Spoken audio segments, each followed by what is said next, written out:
കഥ പറഞ്ഞ് വ്യക്തികളോട് മുമ്പ് പറയുന്നവരല്ല നിങ്ങൾ, രാജ്യങ്ങളോടും അധിപതികളോടും സ്തോത്രം ദൂത് പറയുന്ന ഏലിയാമാരുടെ കാലഘട്ടമാണ് ഈ കാലഘട്ടം. നമുക്ക് മനസ്സിലായി സ്തോത്രം. സാധാരണ ഒരു ദൂത് കേട്ടിട്ട് കേൾക്കാതെ ഈ പ്രവാചകന്മാരുടെയും പ്രവാചകന്മാരുടെയും പിറകെ പോയി ഇങ്ങനെ ആലോചന കേട്ട് അവർക്ക് കൊടിയ കഷ്ടം അവിടെ കിടക്കും. സ്തോത്രം സ്തോത്രം. കർത്താവ് പറഞ്ഞ വലിയ കാര്യം ഇതാ, നേരെ കൈയെടുക്കത്തില്ല, ആരാധിക്കത്തില്ല, സ്തുതിക്കത്തില്ല, ദൈവത്തിന് മഹത്വം കൊടുക്കത്തില്ല, ദൈവത്തിന് വേണ്ടി ഉപയോഗപ്പെടത്തില്ല, ദൈവത്തിന് വേണ്ടി ദൈവം ആഗ്രഹിക്കുന്നിടത്ത് എത്തപ്പെടത്തില്ല. പക്ഷേ ദൈവത്തിന്റെ ദൂത് കേൾക്കാൻ, ആലോചന കേൾക്കാൻ പ്രവാചകന്മാരുടെയും പ്രവാചകന്മാരുടെയും പുറകെ നടത്തുന്ന ഈടുപിടിച്ചത്. അതിന്റെ നടുവിൽ കർത്താവോട് പറഞ്ഞൊരു ദൂതുണ്ട്. സ്തോത്രം. ദൈവസഭയിൽ ചെറുതിനെ നോക്കിയെടുക്കുക. സ്തോത്രം. രാജ്യങ്ങളോട് സംസാരിക്കുന്ന, നേതാക്കന്മാരോട് സംസാരിക്കുന്ന, അധിപതികളോട് സംസാരിക്കുന്ന ഏലിയാവിനെ പോലെ ഉറപ്പുള്ള പ്രവാചക വൃന്ദങ്ങളെ ദൈവസഭയിൽ ദൈവം കണ്ടിരിക്കുക. അങ്ങനെയുള്ളവരുടെ കാലഘട്ടമാണ് കർത്താവ് വരാൻ പോകുന്നത്. പേടിയില്ലാതെ സ്തോത്രം. തലയ്ക്കകത്ത് ഉണ്ടിട്ട് മാറിയിരിക്കുന്നവരുടെ കാലഘട്ടമല്ല. സ്തോത്രം. അതിധൈര്യത്തോടെ ശക്തിയോടെ ഓടിയ ഏലിയാവിനെ പറയപ്പെട്ട ദൈവത്തിന്റെ ആത്മാവിന്റെ ഹൃദയത്തിൽ ദൈവത്തിന്റെ ചെറുതെ പൊക്കിയെടുത്ത് അധിപതികളോടും രാജ്യങ്ങളോടും ദൂത് പറയുക. ദൈവം നീയോടൊപ്പം, ദൈവം ചെറുതെ പുറത്തേക്ക് ഇറങ്ങിയ പ്രാപിക്കുന്ന ആളുകളെ ഉയർത്തിക്കൊണ്ട് ദൈവത്തിന് സ്തോത്രം. ഈ കാലഘട്ടം ദൈവത്തെ പ്രതിരോധിക്കുന്ന കാലഘട്ടം, ആയിരിക്കുന്ന ഉള്ളങ്ങളെ തൃപ്തിപ്പെടുത്തുന്ന കാലഘട്ടം. അത് പറയാൻ ഞാൻ സകല ജഡത്തിന്റെ മേൽ നിങ്ങളുടെ ആത്മാവിനെ നിങ്ങളുടെ പുത്രന്മാരും പുത്രിമാരും പ്രവാചകന്മാരും പ്രവാചകന്മാരുമായി തീരും. എഴുതപ്പെട്ട വചനമാണെങ്കിൽ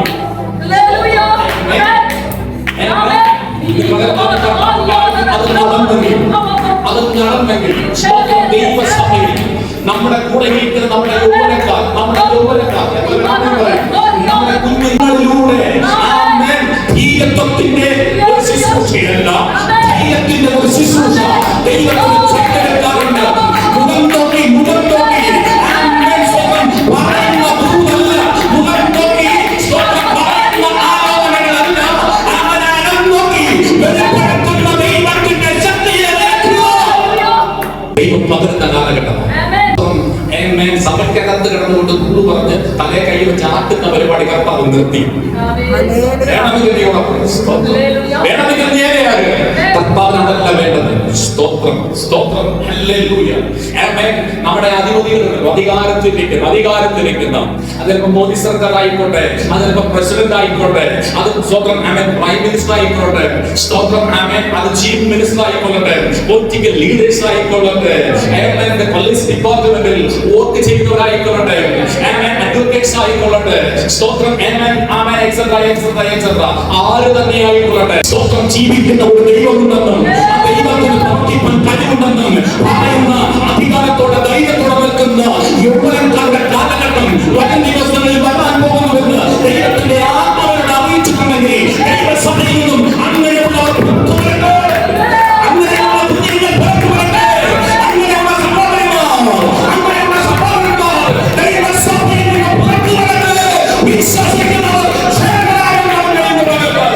ഇപ്പോഴും വെള്ളത്തെ അറിഞ്ഞിട്ടുണ്ട്. യേശുവിനെ കണ്ടു, യേശുവിനെ കണ്ടു, ഞാൻ യേശുവിനെ കണ്ടു. പക്ഷെ ഒരു വ്യത്യാസം, യേശുവിനെ കണ്ടവൻ പിന്നെ അടങ്ങിയിരിക്കരുത്. യേശുവിനെ കണ്ടവൻ പിന്നെ അടങ്ങിയിരിക്കരുത്. യേശുവിനെ കണ്ടിട്ടും പിടിവിടാതെ ഇപ്പോഴും വള്ളത്തെ ഇരിക്കുന്നു. 12 ശിഷ്യന്മാർ 11 പേര് ആ പലയിലൊക്കെ നല്ല പോലെ ഇറുക്കി പിടിച്ചുകൊണ്ടിരുന്നപ്പോൾ ഒരുത്തൻ മാത്രം എഴുന്നേറ്റു. സ്തോത്രം. അങ്ങനെയുള്ളവരെ ദൈവത്തിന് വേണം. സ്തോത്രം. പിടിവിടാതെ വള്ളത്തെ പിടിച്ചുകൊണ്ടിരിക്കുന്നവരെ അല്ല ദൈവത്തിന് വേണ്ടത്. 12 പേര് യേശുവിന്റെ ശിഷ്യന്മാർ, 12 പേരെ യേശു പേരിൽ വിളിച്ചതാ.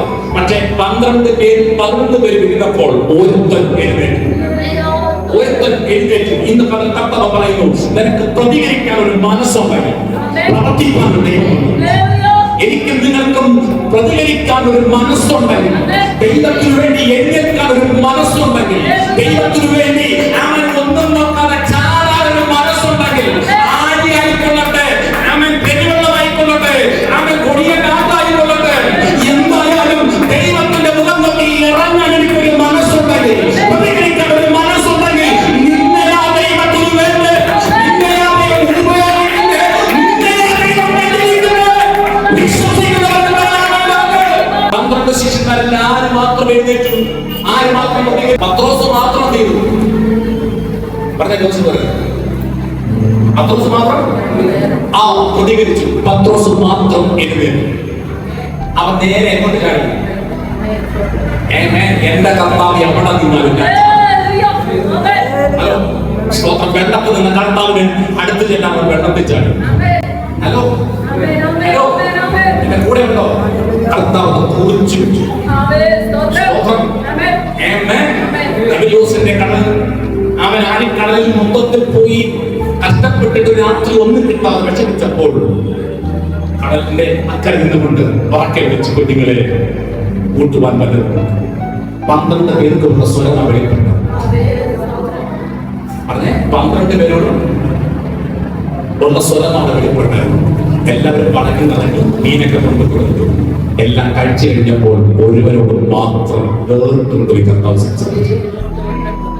യോഹന്നാന്റെ മകനായ ശീമോൻ, നീ ഇവയിലധികമായി എന്നെ സ്നേഹിക്കുന്നു.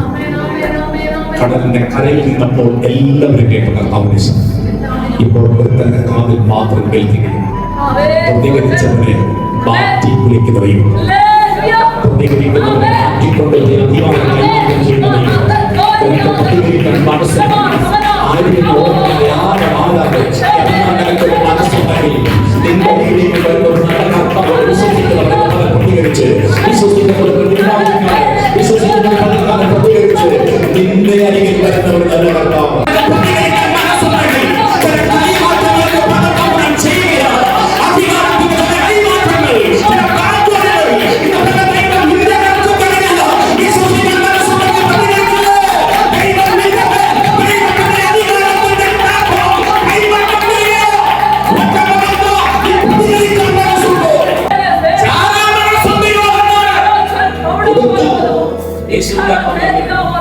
ഇതാ നിന്റെ അമ്മ.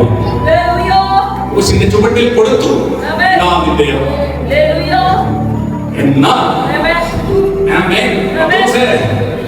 നീ പത്രോസാണ്, ഈ പാവമേ ഞാൻ നിന്റെ സഭയെ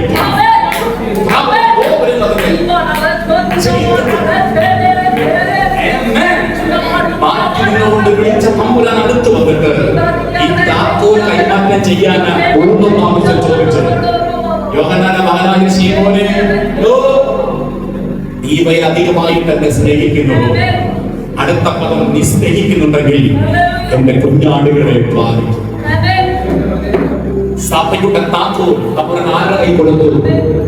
പത്രോസിന്റെ കയ്യിൽ കൊടുത്തു. അതുകൊണ്ടാണ് ദൈവത്തിന്റെ അഭിഷേകം പെന്തക്കോസ്ത് നാളിൽ വന്നപ്പോൾ പത്രോസ് അവരുടെ നടുവിൽ ചാടി അധികാരമുള്ളവനെ എഴുന്നേൽക്കുന്നു.